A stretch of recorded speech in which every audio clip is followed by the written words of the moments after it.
Lady Spoon's House and the Cat Story. Sally is a beautiful cat, and she lives in the alleys of the streets. Since her friend died, she has lived alone in one of the mountain villages and feeds on discarded food. One day, Sally saw a hole outside one of the dilapidated houses, so she went inside.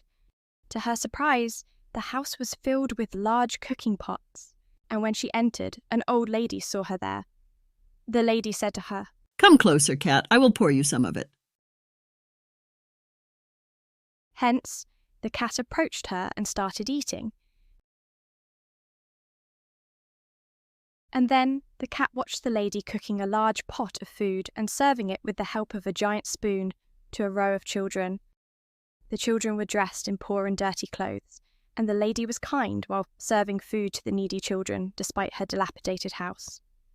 Still, she did not like to see a child in the village go hungry, and she was kind as she served the food to the needy children. After serving the food, she called her children to show them the cat.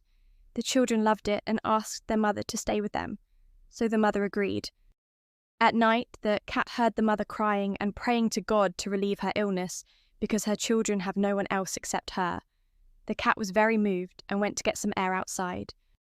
"So," the giant spoon called her, saying, "Cat, come closer and don't tell anyone that I can talk." The cat was shocked and said, "I didn't know you could talk." The spoon answered, "Yes, I am the biggest spoon in the village to help the needy with Mrs. Khadijah. But I am afraid for her now, because I heard that she is very sick and cannot work as much to support her children and cook for the needy children of the village as before." Sally was sad from what she heard and wished she could do anything to help. The cat saw the children crying around their mother's bed one morning.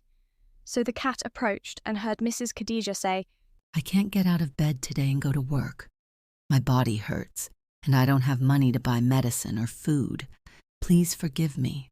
The children were upset and thought of selling their belongings to be able to treat their mother, including cooking utensils and the giant spoon.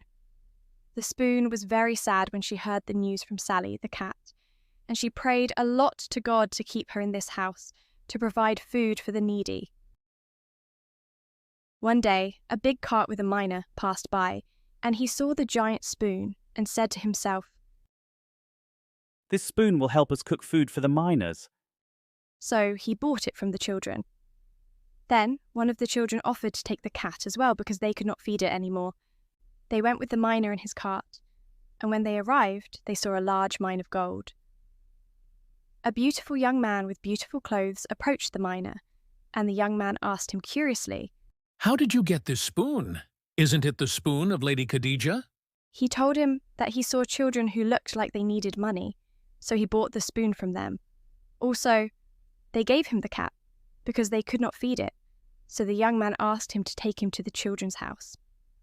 When they went to the house, the young man knocked on the door and asked to meet the lady of the house, Khadijah, and the children asked him, "Who are you?" "My name is Salem, and I was one of the needy children. And I always came to this house when I was hungry, and Mrs. Khadijah always fed me with this giant spoon. But now I have grown up and become rich. I have a gold mine at the top of the mountain, and I knew that Mrs. Khadijah was not well when I saw the giant spoon, and now I want to return the favor to this good lady." He took a bag of gold from his pocket, gave it to the children to treat their mother, saying, "This spoon that fed me and many hungry children belongs only to this place. As for this cat, you can feed it now, and I will take care of feeding and distributing food to the hungry in this house."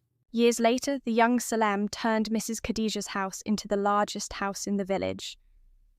With the help of Mrs. Khadijah and the giant spoon, food was distributed to thousands of hungry children and cats in the house, which became known as the House of Mrs. Spoon and the Cat Sally.